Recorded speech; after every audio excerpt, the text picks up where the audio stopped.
Alors c'est un duo qui est composé de deux artistes parisiens, donc Jean-Luc Évrard vient beaucoup plus de la joaillerie et de la haute couture, Christophe Corr vient du design et il y a une grande complémentarité dans leur façon de travailler.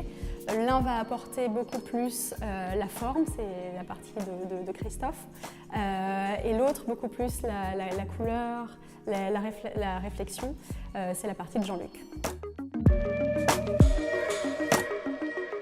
Les jeux d'ombre et de lumière viennent d'abord de la structure de l'œuvre.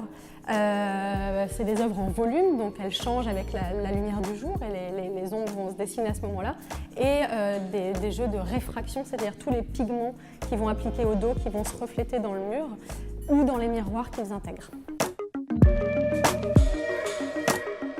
Alors, malgré l'aspect assez parfait de leurs œuvres, c'est un travail qui est totalement artisanal, que ce soit du point de départ, c'est-à-dire des maquettes réalisées au 1/20e, sans modélisation informatique, jusqu'à la création de l'œuvre qui est en carton-bois. Et il n'y a absolument aucun procédé industriel, ce sont tonnes de pigments qui vont appliquer, qui vont donner ces réfractions. Et c'est un travail qui est vraiment fait à la main. Parce que c'est une œuvre qui est totalement hors cadre, c'est pour ça qu'on a appelé cette exposition comme ça.